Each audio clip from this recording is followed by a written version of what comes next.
তাসবিহ তাহলিল টিপেই জাহান্নামে যাবে, কোরআন মাজিদ পড়েই জাহান্নামে যাবে। কেন? যদি আমলটা মুহাম্মদ সাল্লাল্লাহু আলাইহি ওয়াসাল্লামের তরিকায় না হয়, পাহাড় পরিমাণ আমল করেও তাকে জাহান্নামে যেতে হবে। আমলটা কার তরিকায় হতে হবে? মুহাম্মদ সাল্লাল্লাহু আলাইহি ওয়াসাল্লামের তরিকায়। কয়েকটা শর্ত আছে, একটু বসেন। আল্লাহ সুবহানাহু ওয়া তাআলা বলছেন, ফামান কানা ইয়ারজু লিকা রাব্বিহ ফালইআমাল আমালান সালিহা। যে ব্যক্তি তার রবের সাক্ষাৎ কামনা করে, যে ব্যক্তি তার প্রতিপালকের সাথে সাক্ষাৎ মোলাকাত কামনা করতে চায়, আল্লাহ সুবহানাহু ওয়া তাআলা অত্র আয়াতে দুটো শর্ত দিলেন। এক, আমলে সালেহ, সৎ কর্ম, সৎ আমল করতে হবে। দুই, ওয়ালা ইউশরিক বিইবাদাতি রাব্বিহি আহাদা। তার রবের ইবাদত করতে গিয়ে অন্য কাউকে শরীক সাব্যস্ত করা যাবে না। আল্লাহ সুবহানাহু ওয়া তাআলা বলছেন, যে কোনো মানুষ, যে কোনো মুসলিম নারী পুরুষ যদি তার রবের সাথে সাক্ষাৎ করতে চায়, তাহলে সে সৎকর্ম করবে আর আমার ইবাদত করতে গিয়ে অন্য কাউকে শরীক করবে না। সৎকর্ম কি? সৎকর্ম কাকে বলে? সৎকর্ম হতে গেলে তিনটা শর্ত লাগে। এক, আমল আল্লাহর পক্ষ থেকে দেওয়া হতে হবে। দুই, আমলটা একমাত্র আল্লাহকে খুশি করার জন্য করতে হবে। তিন, আমলটা একজন মানুষের তরিকা পদ্ধতিতে করতে হবে, যে মানুষের নাম মুহাম্মদ সাল্লাল্লাহু আলাইহি ওয়াসাল্লাম। আপনার আমলটা যে সৎ, এটা দেখতে গেলে তিনটা জিনিস লাগবে। আপনার আমলটা যে সৎ, আল্লাহ বলছেন সৎকর্ম করো। কোরআন হাদিসের কোথাও বলা নাই যে জান্নাত পেতে গেলে বেশি বেশি আমল করো, এই কথা বলা নাই। জান্নাত পেতে গেলে সৎ আমল করো, এই কথা বলা আছে। তার এইটা সূরা কাহফের 110 আয়াত। আল্লাহ বলছেন, কেউ যদি তার রবের সাক্ষাৎ চায় তাহলে সৎ আমল করে। সৎ আমল, তো সৎ আমল কোনটা? যে আমলটা আল্লাহর পক্ষ থেকে, নবীর পক্ষ থেকে দেওয়া। এক। দুই, যে আমলটা সব আল্লাহকে খুশি করার জন্য করা হয়। তিন, যে আমলটা একজন মানুষের মতন করে করা লাগে, সেই মানুষটা হচ্ছে মুহাম্মদ সাল্লাল্লাহু আলাইহি ওয়াসাল্লাম।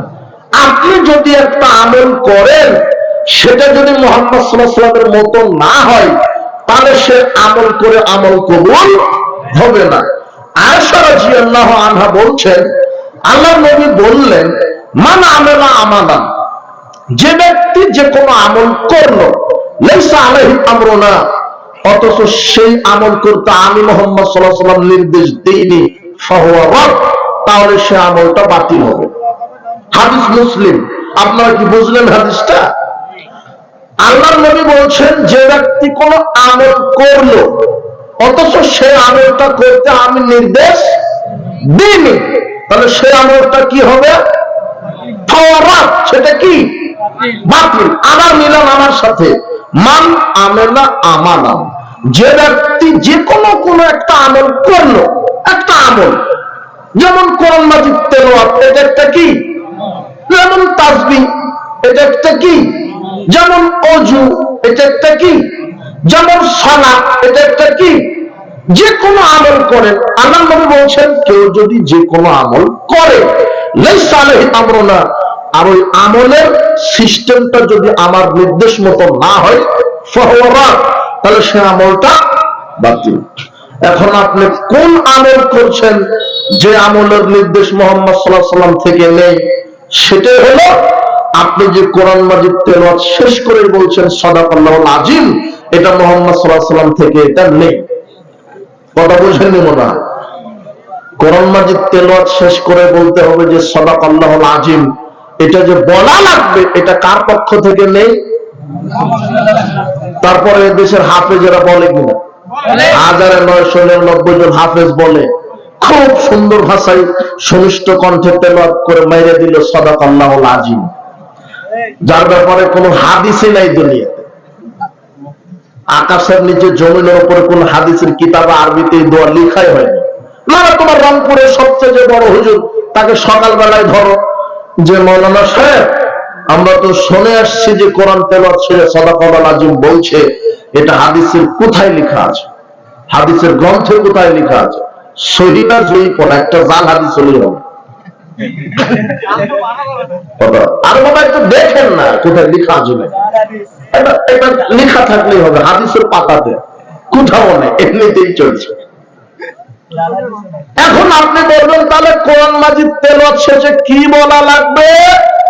তখন মুহাম্মদ সাল্লাল্লাহু আলাইহি ওয়াসাল্লাম থেকে দলিল আমি দিতে পারবো। সেটা কি? আয়েশা রাদিয়াল্লাহু আনহা বলছেন, মাজালাসা মাজলিসান কাত্ত আর সাল্লা সালাতান কাত্ত আও তাওয়াদা উদুয়ান কাত্ত আও তাআলা কোরআনান কাত্ত। আল্লাহর নবী যখন সালাত শেষ করতেন, আল্লাহর নবী যখন বৈঠক মজলিস শেষ করতেন, আল্লাহর নবী যখন ওযু শেষ করতেন, আল্লাহর নবী যখন কোরআন মাজিদ তেলাওয়াত শেষ করতেন, তখন এই দোয়াটা পাঠ করতেন। কি?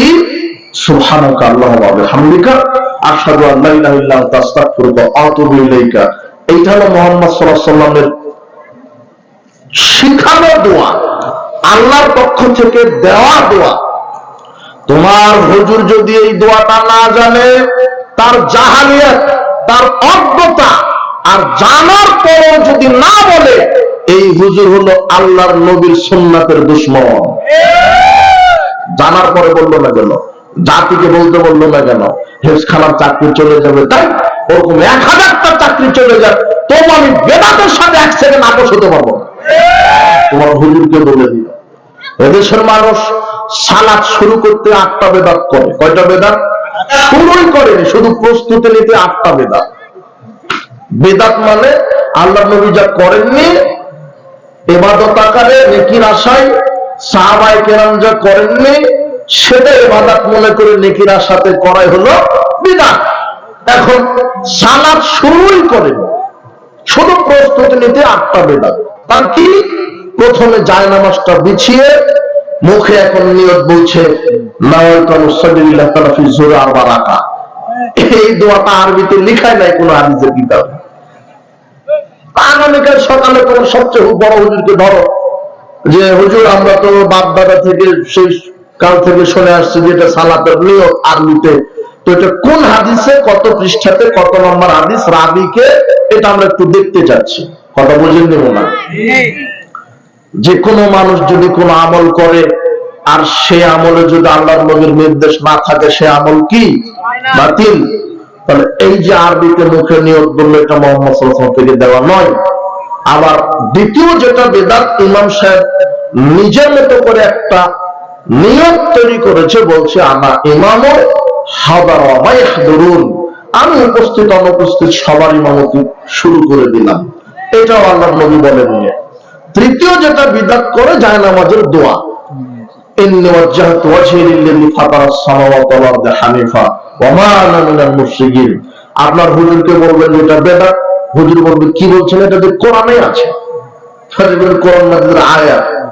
তো কোরআন মাজিদের আয়াত কি তোমার হুজুরের উপরে নাযিল হয়েছে না মুহাম্মদ সাল্লাল্লাহু আলাইহি ওয়াসাল্লামের উপরে? তো তাহলে এখন দেখো যে মুহাম্মদ সাল্লাল্লাহু আলাইহি ওয়াসাল্লাম জায়নামাজের দোয়া বলে কোন দোয়া পড়েছে কিনা, এটা পড়েছে কিনা। অথচ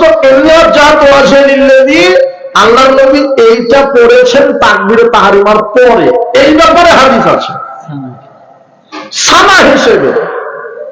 কিন্তু এদেশে জায়নামাজের দোয়া তৈরি করলো কে? শয়তান। এই যে ঠিক বলেছে, তৈরি করেছে শয়তান, তৈরি করেছে শয়তান।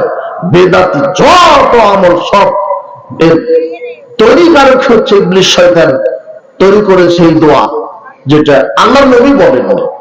তাহলে কয়টা বেদাত হলো এ পর্যন্ত? 3টা।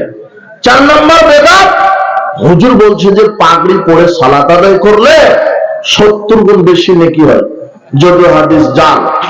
তখন মুয়াজ্জিন যখন ইকামত দেওয়া শুরু করেছে, তখন হুজুর পাগড়ি পেঁচাও শুরু করেছে। 5 নম্বর বেদাত কি? আশহাদু আন্না মুহাম্মাদুর রাসূলুল্লাহ, এর জবাবে বলছে সাল্লাল্লাহু আলাইহি ওয়াসাল্লাম। আর আপনি বললেন যে আল্লাহর নবীর নাম শুনলে দরুদ পড়তে হয়। হ্যাঁ, সালাত, আযান এবং ইকামতে বাহিরে যদি নবীর নাম শোনে তাহলে দরুদ, কিন্তু আযান ইকামতে আল্লাহ নবী বলছেন ফাকুলু মিসলা মা ইয়াকুলু মুয়াজ্জিন, আযান ইকামতে মুয়াজ্জিন যা বলে তাই বলো। বুঝেননি মনে হয় কথা? তবে হাইয়া আলাস সালাহ হাইয়া আলাল ফালাহ ব্যতীত ওখানে বলতে হবে কি লা হাওলা ওয়ালা কুওয়াতা ইল্লা বিল্লাহ। আস-সালাতু খায়রুম মিনান নাওম এর জবাবে আস-সালাতু খায়রুম মিনান নাওম এটাই। তাহলে যে একটা বেদাত, আরেকটা বেদাত কি আশহাদু আল্লাহ মুহাম্মদ রাসূলুল্লাহ শোনার সাথে সাথে নবীর নাম শুনলে নাকি দুইটা বৃদ্ধাঙ্গুলিতে চুমাবে, চোখ মাসা করতে, সব বানোয়া। আর কি আছে? আর হচ্ছে 7 নম্বর যে বেদাতটা করছে যে মুয়াজ্জিন সাহেব একামতের আগে বলছে আপনারা উঠেন কাতা সোজা করেন, অথচ মুয়াজ্জিনের দায়িত্ব শুধু ইকামত দিবে।